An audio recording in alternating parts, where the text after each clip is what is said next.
messieurs, très chers téléspectateurs, bienvenue à ce nouveau numéro de votre émission.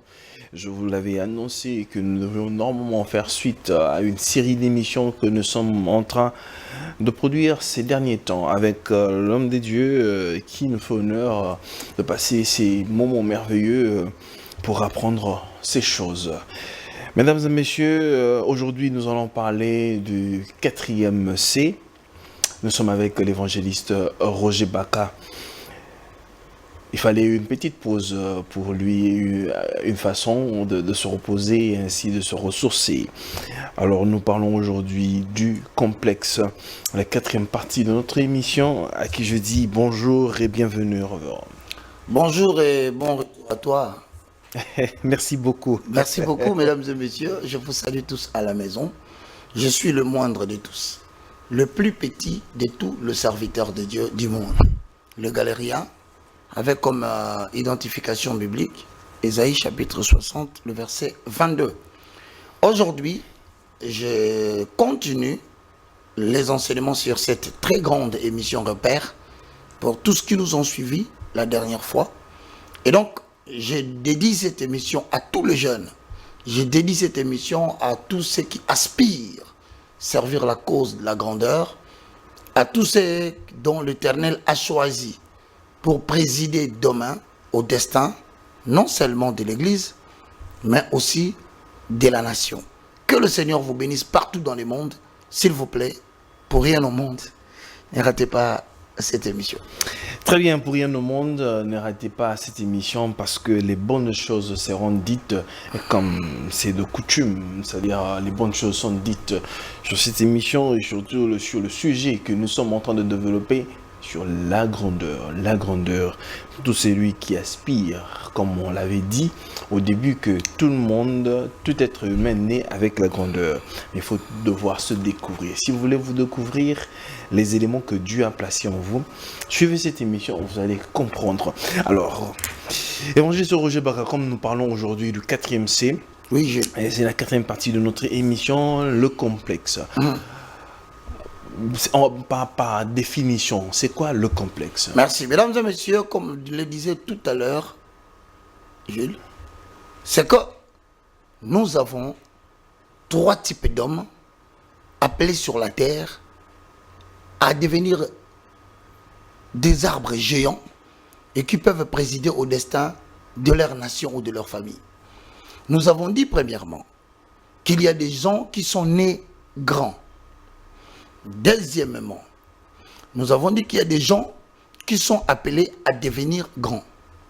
Et troisièmement, nous avons dit qu'il y a des personnes à qui l'on confère la grandeur. De ces 3 types d'hommes, vous remarquerez que la grandeur est une sémence placée dans chaque homme. Alors, à la question de savoir, si nous naissons grands, Jules, et qu'il y a d'autres personnes qui sont appelées à devenir grands, et qu'à la fin, il y a des gens à qui l'on confère la grandeur, la question est donc bien posée. Pourquoi tous ne devenons-nous tous pas grands? Je dis, comme une sémence plantée en toi, elle a besoin d'être nourrie, cette sémence, pour que cela t'amène à devenir la personne que Dieu voulait que tu sois. Je clarifie les choses, Jules. Je ne dis pas la personne que Congo veut que tu sois. Je suis bien clair. Je ne dis pas la personne que ton père et ta mère veulent que tu sois. Je ne parle pas de ce que ta nation veut que tu sois.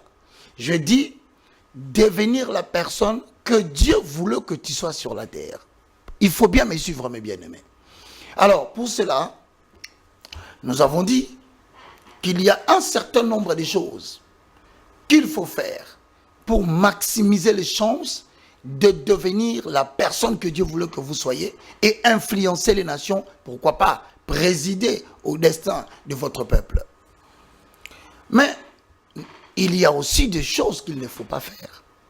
Et parmi les choses à éviter, dans le souci de retarder votre lendemain, dans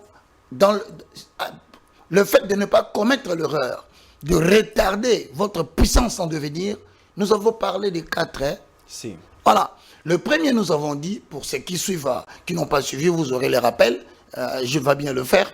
Le premier, nous avons dit, c'était le confort. Vous restez dans la zone de confort vous ratez le rendez-vous de ce que vous devez être demain. 2. Nous avons parlé de la comparaison.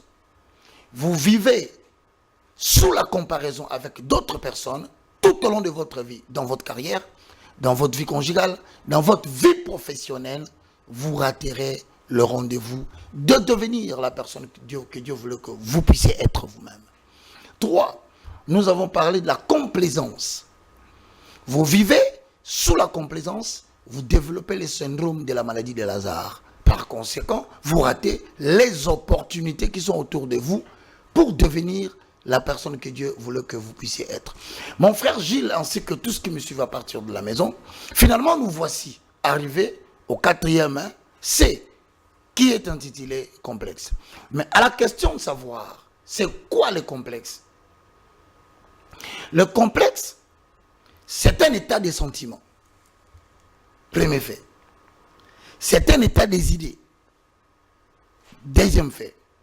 C'est un état des impulsions qui sont déjà réprimées, mais qui continuent à exercer une certaine influence au niveau de votre pensée et au niveau de votre comportement. Alors, si vous le maîtrisez d'ores et déjà, pas la définition, vous ratez la suite. Je reprends. Nous entendons par complexe un état des pensées, des sentiments, des idées, des impulsions qui sont déjà réprimées, mais qui continuent à avoir une certaine influence au niveau non seulement de vos pensées, mais aussi au niveau de votre comportement. Je donne un exemple pour que les gens me comprennent directement, facilement. Vous savez que quelqu'un peut souffrir de complexes de culpabilité, puisque plusieurs ne savent pas que la culpabilité est un ennemi majeur au développement de l'homme.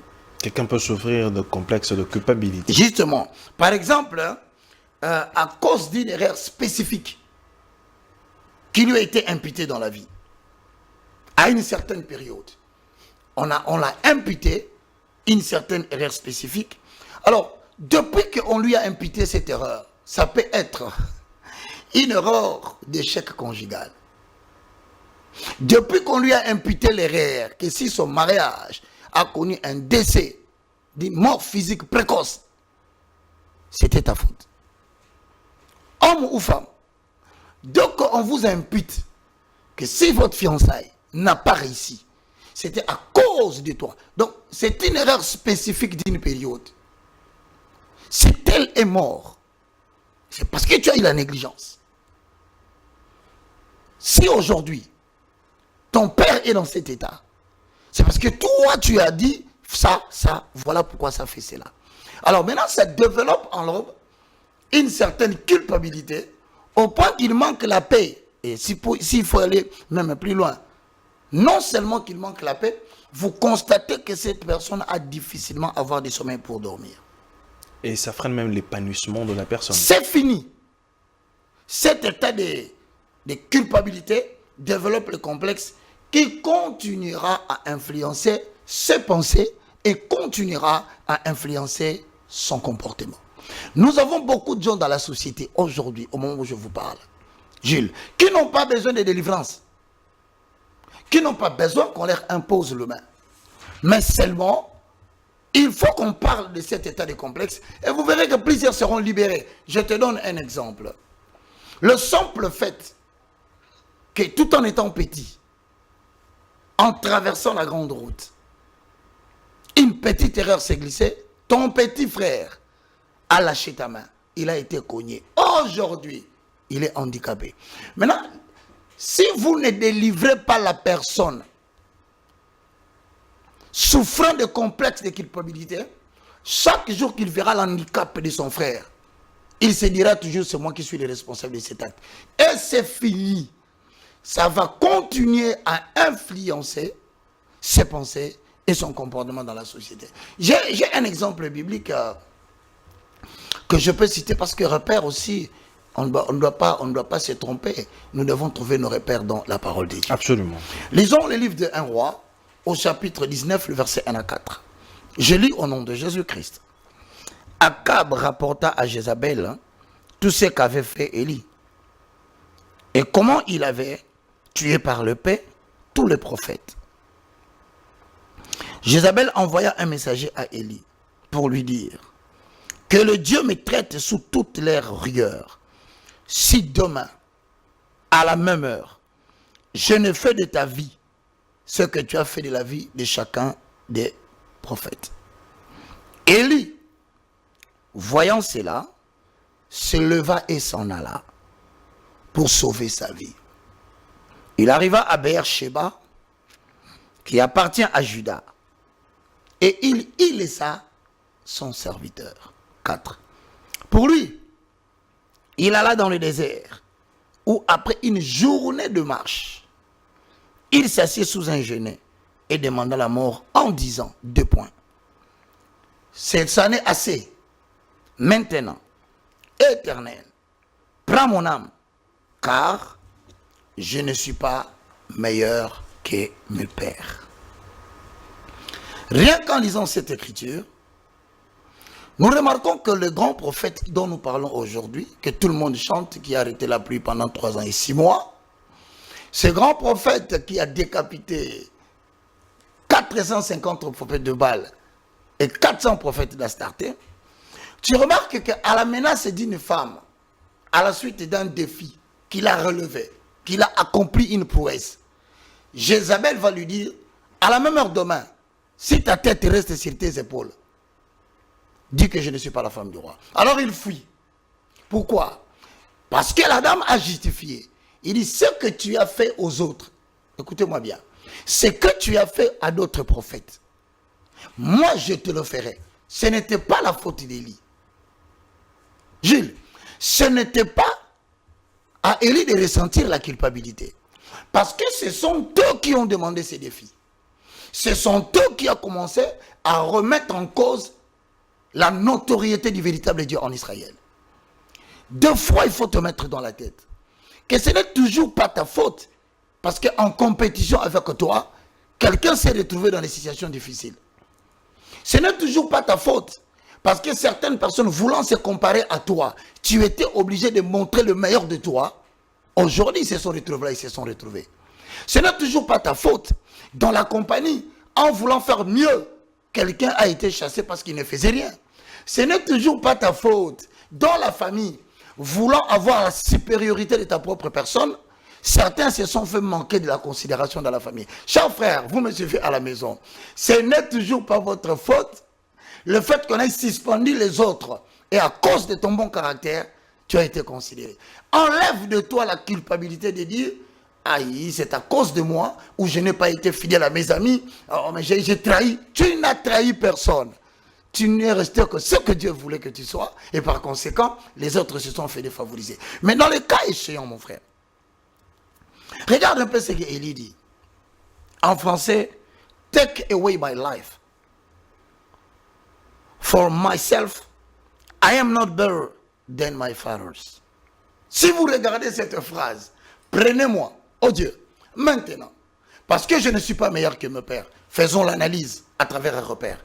À travers cette phrase, nous repérons que Abraham, plutôt qu'est-ce que je dis, notre ami Élie, vient de tomber dans l'un de ces.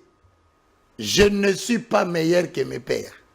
Donc ça veut dire, en d'autres termes, il se comparait au père. Okay. Tu ne seras jamais comme ton père. Je le salue. S'il est parmi nous, que Dieu le bénisse. S'il n'est pas là, que la paix de Dieu soit avec lui. Mais tu ne le seras jamais. Donc, voilà l'erreur d'Élie. Voilà, demandons, posons quelques 2-3 questions. Élie s'est comparé à qui? Premièrement, il se compare à Abraham. Maintenant, quand il regarde Abraham, il dit, Abraham, pendant ces jours terrestres, Abraham a triomphé des pharaons. Ah, alors qu'est-ce qui est?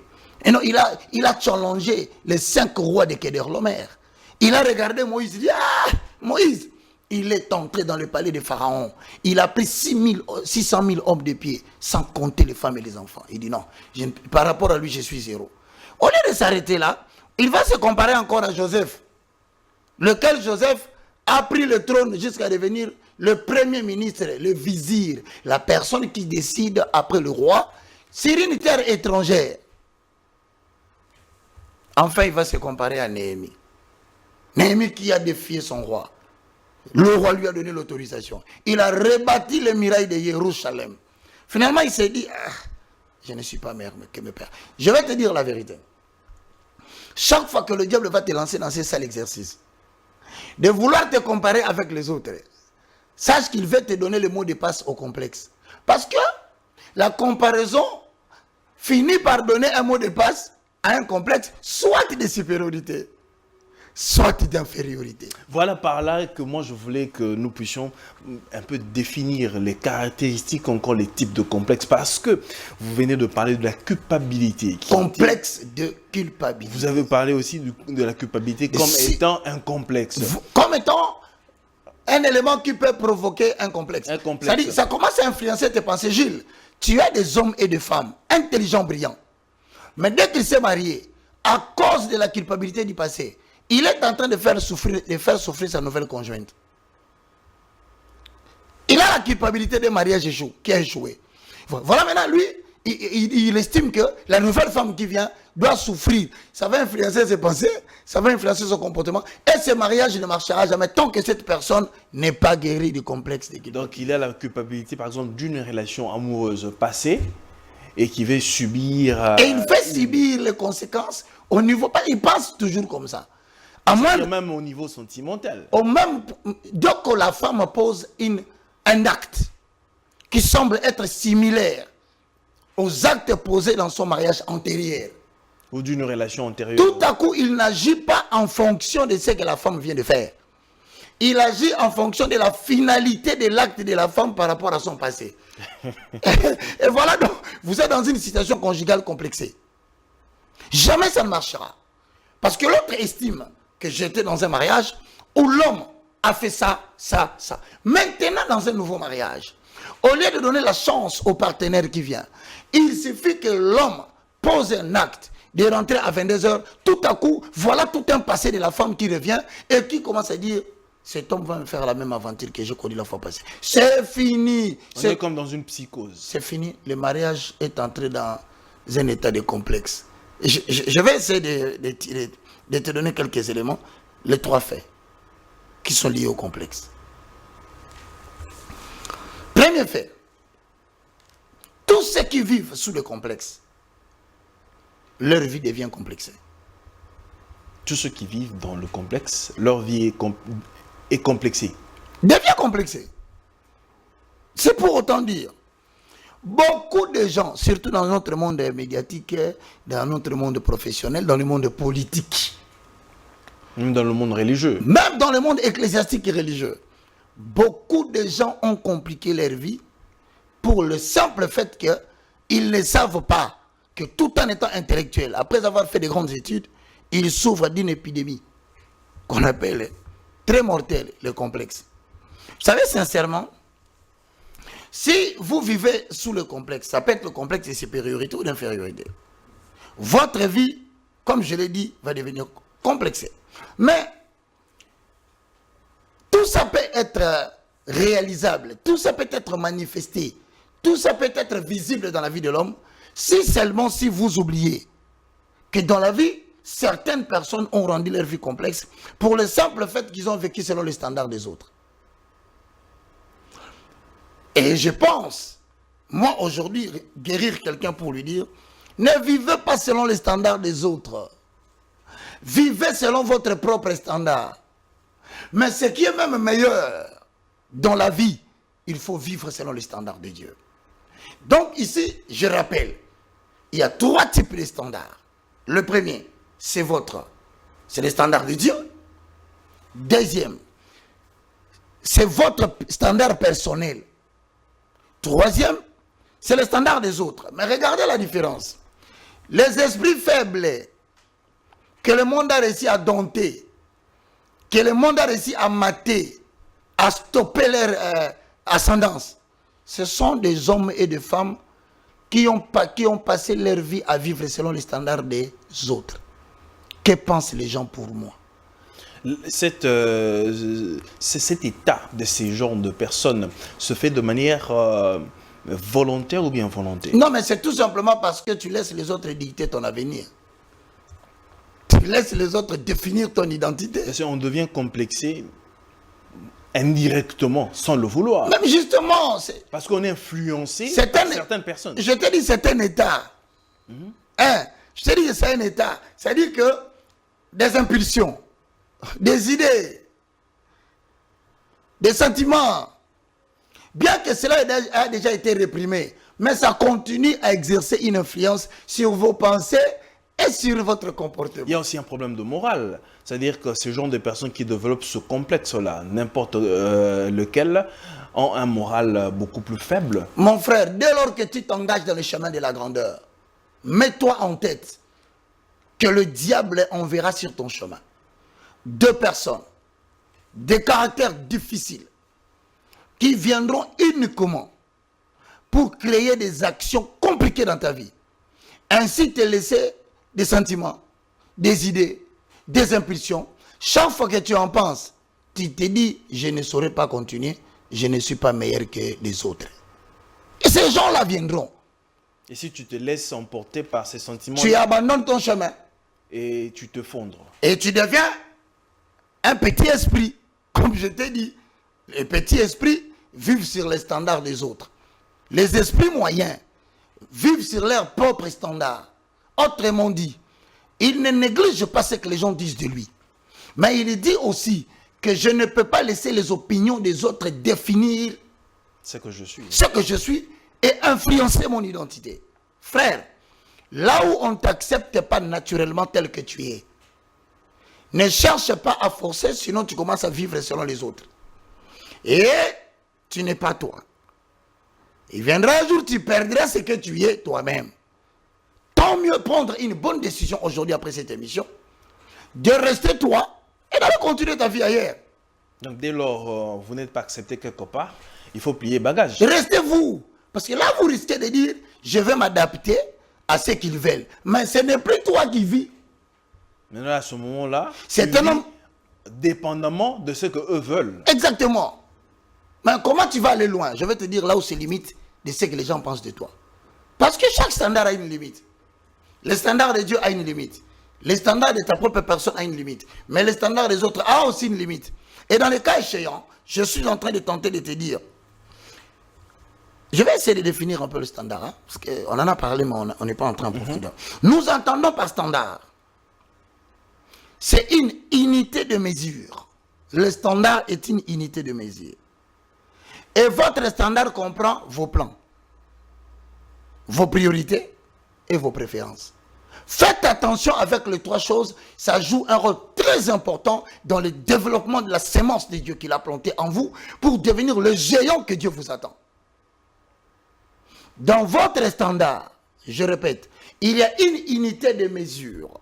Cette unité de mesure comprend vos plans. Les plans que tu ignores peut-être dans ta vie sont dans votre standard. Les priorités que vous devez engager dans votre vie sont dans votre standard. Et troisièmement, vos préférences, ce que vous préférez, c'est dans votre standard. Alors, faites attention, à ce stade, le complexe, si cela prend de l'élan, ça risque de vous distraire de vos plans. Mon cher, tu n'as jamais vu quelqu'un, il a passé un temps de réflexion, il a tracé sa raison d'être, il a éclairci ses plans. Mais tout à coup, il se retrouve devant une chose qui correspond à son passé. Bon Dieu. Il se retrouve devant un échec qui correspond au passé de son père.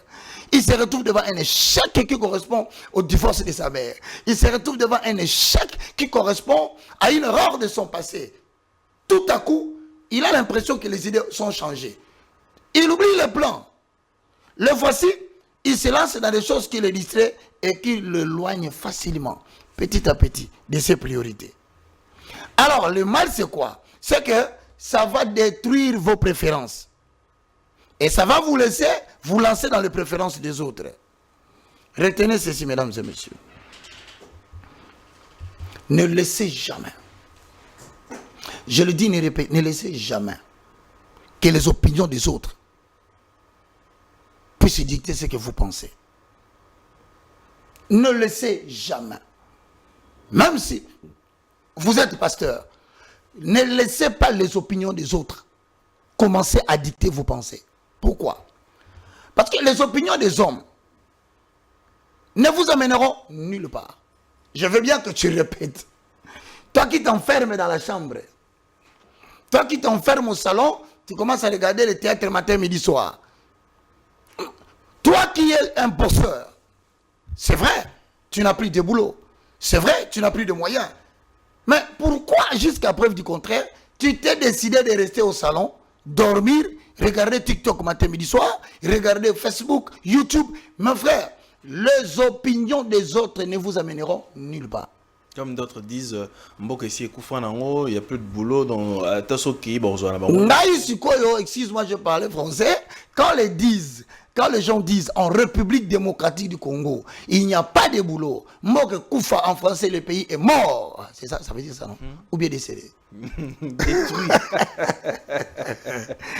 Non, avec mes petits cheveux blancs ma petite barbe blanche que je portais, j'ai compris qu'un peu de sommeil, un peu d'assoupissement, moi-même j'ai ajouté, un peu de considération des opinions de ce que les gens racontent, la pauvreté vous atteindra.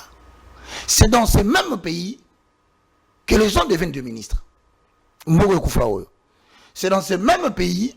Les gens deviennent des millionnaires. Des millionnaires. Il y a des gens qui partent en Europe et ils reviennent après des semaines. C'est dans ce même pays.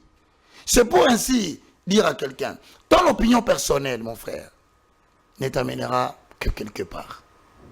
Mais Baka vous enseigne, partage son expérience avec vous. Il dit, l'opinion de Dieu peut vous amener partout où vous voulez. Voilà pourquoi je donne le deuxième fait sur le complexe. Nous disons que le complexe, c'est aussi le fait de laisser les autres définir votre identité. Vous savez, il y a des maladies psychologiques que les Congolais, les Quinois, beaucoup de gens qui sont même en Europe souffrent. Jusqu'à aujourd'hui, ils ne comprennent pas que je suis malade.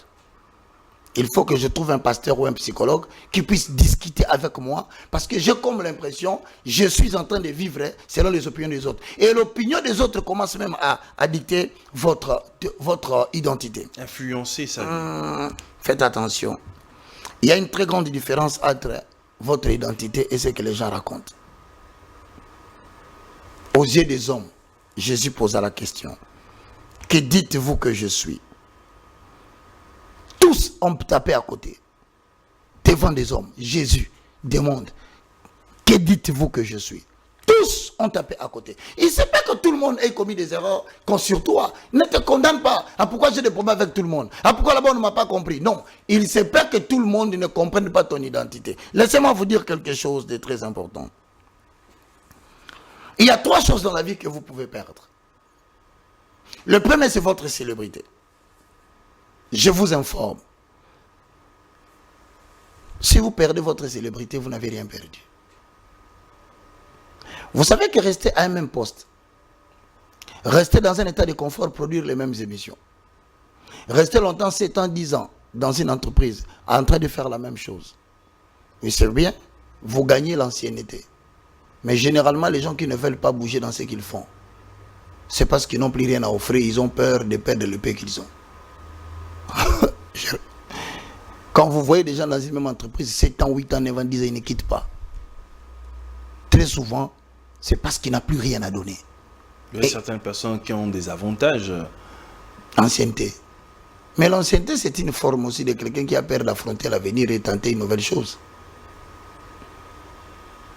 Pourquoi je ne veux pas de ma célébrité?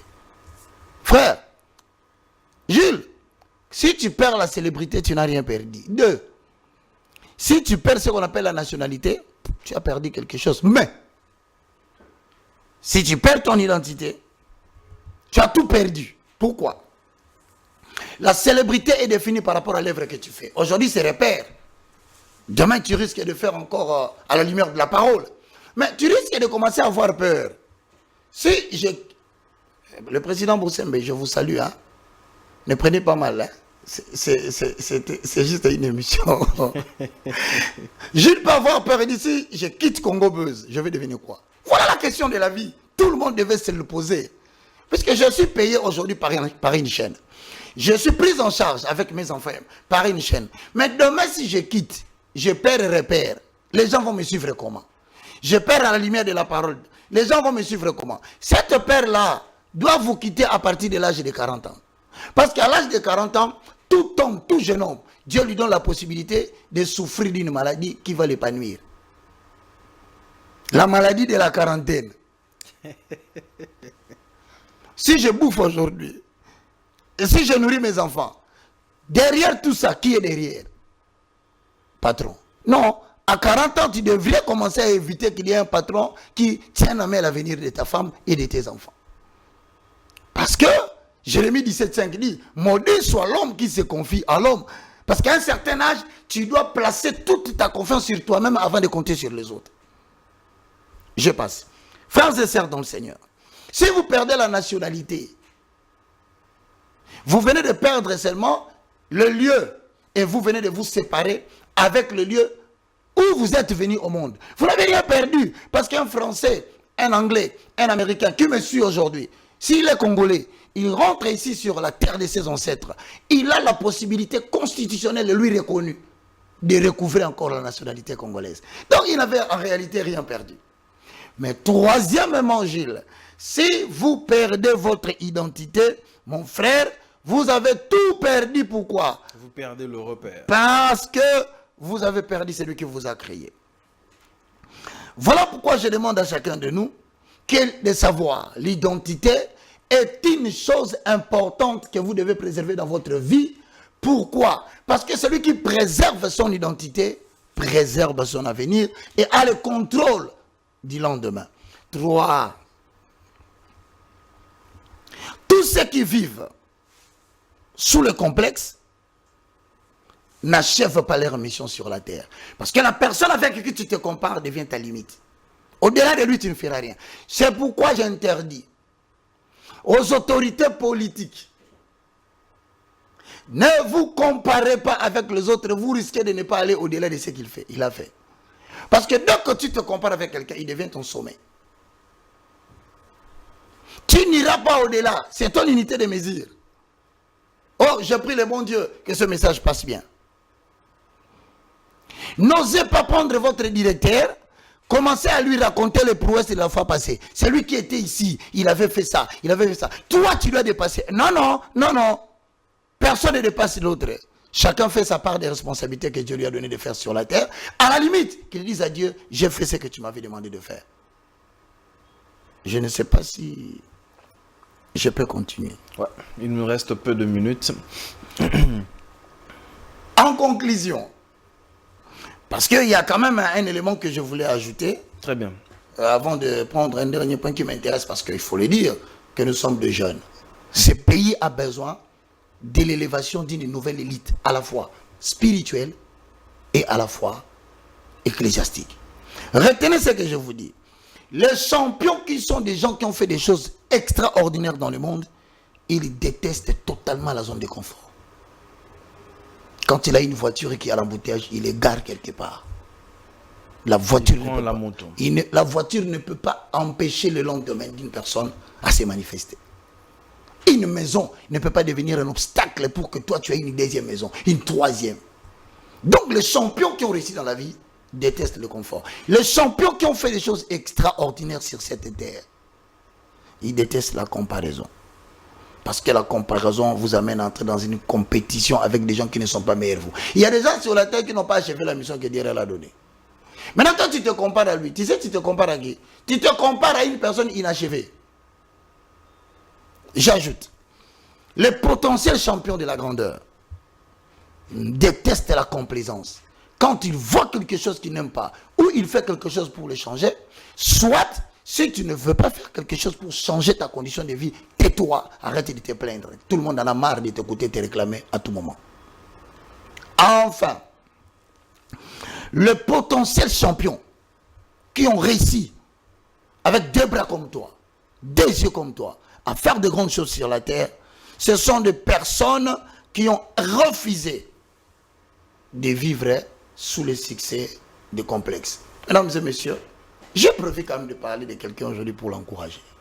Je te laisse la parole. Mesdames et messieurs, très chers téléspectateurs, nous sommes pris par le temps parce que la télé, c'est le temps. Il y a beaucoup de choses à dire, mais voilà, recevez voilà, ces éléments ainsi, mais tels quels. et nous reviendrons. Nous sommes en train d'évoluer. Parce qu'il y a les 4D qui viendront après. Hein. Ouais. Nous sommes en train d'évoluer. Mais pour boucler la boucle évangéliste Roger Baka, il y a la ministre de la Jeunesse qui a lancé les consultations. Quelle est votre lecture de fait? Est-ce avantageux ou voilà? C'était vraiment utile pour elle? D'abord, premièrement, je salue l'autorité qui a fait confiance à la jeunesse. Vous savez, c'est compliqué. Notre sœur, Madame Grace Coutinho, c'est un jeune. Ce qui est étonnant, vous voyez, quand on a nommé un jeune, qui sont en train d'attaquer médiatiquement les jeunes. Les jeunes. Chers jeunes. C'est la jeunesse qui est en train de tuer la jeunesse. Vous verrez sur Internet des gens inexpérimentés. Excusez-moi, je vous respecte. Hein, j'ai dit inexpérimentés par rapport à ce que je ne vous ai pas vu faire quelque chose de palpable. Mais on nomme Madame Grace Coutinho, ministre de la Jeunesse et de l'éveil patriotique. Pour une fois, quand vous regardez l'Assemblée générale parmi les gens qu'elle est entourée, ce sont des vieux. Mais il fallait maintenant que la jeunesse s'identifie à elle. Premièrement, la jeunesse se dit, ah non, non, non, non, non. Quand tu as tenu ta première réunion, nous avons vu que des vieux. Mais attends, qui peut commencer à assumer une responsabilité sans faire un état des lieux? Parce que ce n'est qu'en faisant l'état des lieux qu'on se ressource par rapport aux gens qui étaient avant vous. Et après cela, ça vous permet de détecter les effets de causalité, qu'on appelle la loi de la causalité. C'est-à-dire, peu importe les changements d'une tête, si les effets restent les mêmes, ou les causes restent les mêmes, ça produira les mêmes effets. Voilà pourquoi l'état des lieux permet à Mme Grace Coutinho, que je salue, que je félicite, que je n'ai pas encore vu depuis la nomination. Cette consultation avait pour but de ressasser, de comprendre où les prédécesseurs sont tombés et que faire pour ne pas retomber dans les mêmes erreurs. Et maintenant, avant de définir une politique générale qui va conduire la jeunesse, il faille à tout prix commencer à appeler 2, 3, 4 personnes qui vous permettent d'avoir des idées à mettre en place et définir une politique générale. J'ai aimé son discours. Je ne sais pas si les gens l'ont trouvé mal. Moi, en tout cas, j'ai aimé parce qu'elle dit sa nouvelle vision. Je crois qu'elle l'a dit dans son discours avec Madame la Première ministre. Elle dit, c'est d'écouter et d'agir. Donc, ils ont focalisé leur action sur des techniques de leadership. Écouter, ensuite l'action. Maintenant, pour écouter, ils ont mis en place 2 mécanismes, numériques et la descente sur terrain. Voici les actions qui viennent d'être annoncées. Accordons-lui la chance de l'écouter et de le voir. Maintenant, dans les systèmes numériques, elle permet à ce qu'à travers un formulaire, tout en sachant qu'il y a des problèmes de connexion dans le pays, j'ai aimé, elle dit, cette fois-ci, nous allons descendre sur le terrain. Mais les gens disent quoi? Qu'il faille, non, ne descendez pas sur le terrain, au lieu d'aller voir les gens, par-ci, par-là, prenez seulement cet argent-là. Mais cet argent-là viendra, il faut le mobiliser. Et ce que j'apprécie maintenant, elle insiste sur le fait que tenir en compte face à face des aspirations de la jeunesse permettra de définir une politique qui va réorienter une action très importante. Elle dit la transformation de ce qu'on a écouté en décision réelle. Vous savez, ce n'est pas facile. Hein? Critiquer, c'est facile. Mais l'art, c'est très difficile. Donc, vous estimez aujourd'hui qu'elle est vraiment en mesure, à la hauteur? Je pense que comme toute personne nouvellement engagée dans un ministère aussi grand que ça, elle a besoin d'être entourée, premièrement, dans la sélection de personnes expérimentées. Comme l'évangéliste Roger Baka. Oh bon, pas forcément, hein, même très toi. affûté. Non, même toi. D'ailleurs, moi, je te propose. Si au moins elle peut écouter. Bon, je pense que avoir le cœur. Je pense que je suis très content, moi pour moi. Je suis très content parce que d'une manière ou d'une autre, non seulement qu'elle bénéficie, elle doit bénéficier de cette expérience, mais aussi elle doit s'entourer des gens, ce qui n'est pas une chose facile. A priori, le Congolais a développé dans sa tête la pensée de bouffer l'argent qu'il n'a pas travaillé. Donc toi tu travailles, lui vient prendre l'argent, il bouffe. Mais viens qu'on se mette ensemble, qu'on travaille, qu'on crée des ressources. C'est ça le problème. Donc moi je pense, la consultation est une chose importante. Mais il faut lier la consultation par rapport au temps. Voilà pourquoi Je crois qu'elle-même, elle a dit une chose très importante, qu'il y aura une tournée. Frère, il ne faut pas confondre les priorités. Écoutez, les ministres qui étaient là avant 5 ans avaient d'autres priorités. Aujourd'hui, 5 ans plus tard, ce sont d'autres priorités. Autre temps, autre mœurs. Alors, si vous vous focalisez, je te donne un exemple. La dernière fois, quelle était la priorité de la jeunesse? Ce n'était pas le Koulouna. Aujourd'hui, il y a 15 ans, le Koulouna n'existait pas. Mais pas aussi grand que ce qu'on vit aujourd'hui. Mais je suis content parce qu'en parlant avec elle, par l'entremise de quelqu'un, il dit, il faut définir une politique de ne pas seulement prendre le Koulouna, de ne pas prendre les gens qui échouent dans la société, de les envoyer en prison. Parce qu'en réalité, une fois que vous avez arrêté quelqu'un en prison, même s'il a purgé 5 ans, 10 ans, s'il rentre dans la société, vous le réintégrez, et qu'il ne trouve pas comment gagner sa vie, quelle est sa prochaine action? C'est toujours le Koulouna. Je suis content parce que moi, j'ai appris d'elle qu'il y a des consultations qui sont faites avec des structures qui sont liées à la jeunesse pour développer des mécanismes selon lesquels on prend ces enfants qu'on arrête, on prend ces gens qui divaguent dans la société, on crée un cadre de formation, ils seront orientés dans des formations, tout en faisant une privation de liberté, mais en train d'apprendre quelque chose. Dès que l'entité confirme que ce monsieur est devenu technocrate, on le renvoie dans la société, on lui trouve une opportunité de travailler. N'est-ce pas là une bonne idée? Donc je demande à tous ceux qui sont à l'extérieur, moi personnellement je suis d'accord. Et je relève un problème maintenant important, l'éveil patriotique. Sincèrement, je sens que les jeunes n'ont plus l'amour de la patrie. Et comme elle en fait son cheval de bataille, moi, que je sois avec elle, visible ou non, je vais participer. Pourquoi? Parce que nous avons perdu le sens du patriotisme. Vous demandez aux jeunes gens de ces pays, ils disent Ngande na kobongisa mboko. Mais si nous sommes aujourd'hui au Congo, c'est parce que Lumumba est mort pour le Congo. Si nous sommes aujourd'hui au Congo, c'est parce qu'il y a des gens qui se sont sacrifiés pour que nous puissions vivre. Et si à notre tour, nous refusons d'être des citoyens qui participent à l'éveil patriotique, quel est le Congo qu'on va laisser à nos enfants demain?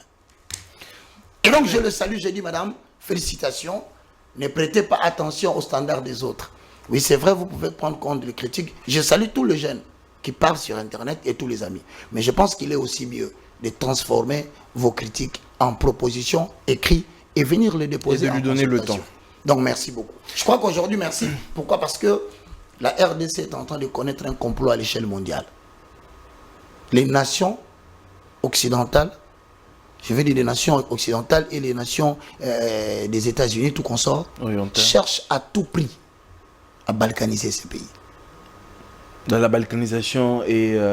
Elle est en pleine action, ce qui se passe à l'Est.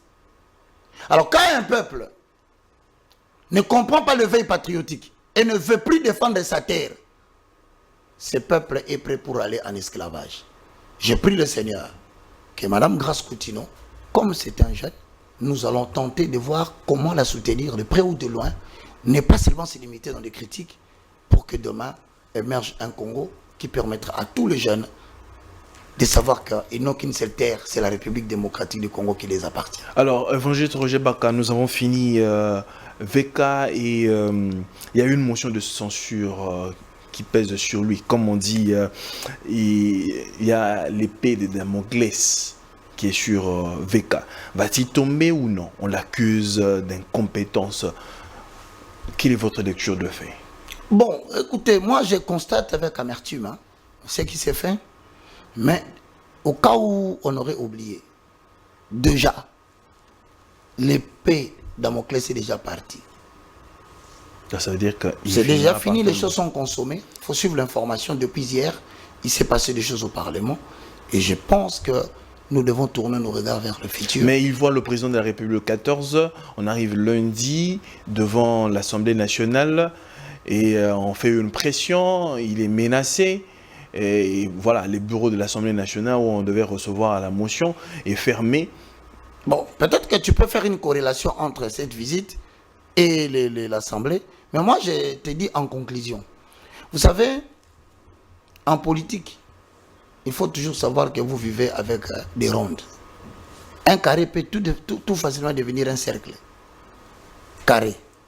Tu regardes comme ça, c'est carré. Tu tournes les regards, tu rentres, ça devient un cercle. Certaines personnes estiment qu'on veut tout simplement dégager, voilà, c'est détacher des swahiliphones d'une certaine façon. Non, moi, écoute, voilà ce que j'ai parlé aujourd'hui, c'est l'amour de la patrie. Arrêtons de parler swahilophone. Arrêtons de parler Congo Mouloubaphone, Mwandaphone. Je ne sais pas si ça existe. Vous verrez jamais quelqu'un aux États-Unis parler État. Il parle États-Unis d'Amérique. Voilà encore une forme de réveil patriotique. Parlons Congo. Que personne ne vienne avec un langage. Balouba. Le pays n'appartient pas au Balouba. Le pouvoir n'appartient pas au Balouba. C'est Dieu qui a voulu qu'aujourd'hui qu'un président Louba soit là. Demain, il se peut que ce soit un Congo. Donc, j'interdis définitivement aux gens ce langage de séparation de l'Est, de l'Ouest, du Nord, du Sud. Non, nous avons une république démocratique du Congo où les Balouba aiment les Swahili, où les Swahili aiment les Balouba. D'ailleurs, vous savez que malgré ce qui se passe à l'Est, mais l'impulsion que nous avons développée ici à Kinshasa, peut-être que certains swahilophones qui sont au Parlement, qui sont au Sénat, ne l'ont pas fait. Ceux qui l'ont fait, ce sont des Congo, les Congo, les Swahili, les Balouba, les Ngwandi. Jean-Pierre Bemba, qui se bat matin, midi, soir, pour ne donner que son exemple. Il est allé jusqu'à sur le terrain, il est swahilophone. Je cite mon frère Eliezer Tamboué, le ministre actuel, que je salue et je lui donne mes déférences par rapport à sa nomination. Est-ce que Eliezer, il est swahilophone? Mais il est descendu sur le terrain pendant que d'autres swahilophones sont ici, ne sont pas descendus. Mesdames et messieurs, évitons ce langage qui nous divise pour rien. Parlons Congo. Donc les carottes sont cuites, VK. Je pense que je t'ai répondu qu'en politique, il faut savoir faire des rondes. Danser avec les rondes. Si vous restez dans les carrés, pendant que ça s'est transformé en ronde, vous êtes déphasé. Évangile Roger Baka, merci beaucoup de répondre à notre invitation. Je crois que la prochaine émission, nous allons parler sur les 4D. Les 4D. Qui commence par le désir. Le désir. Ah, ça sera chouette. Prenez rendez-vous, mesdames et messieurs, pour les émissions qui viendront, parce que nous sommes en train de parler sur la grandeur. Je parie que ce sont des émissions riches en potentiel, voilà, pour vous faire accroître d'une certaine façon dans la vie active, ainsi que dans votre ministère, bien sûr. C'est ici que nous mettons un terme à cette émission. Merci à la grande équipe de Congo Buzz Télévision, merci à Bestel, merci à Grâce. On se retrouve prochainement, que la paix soit avec vous et que Dieu bénisse l'RDC. Au revoir. Au revoir.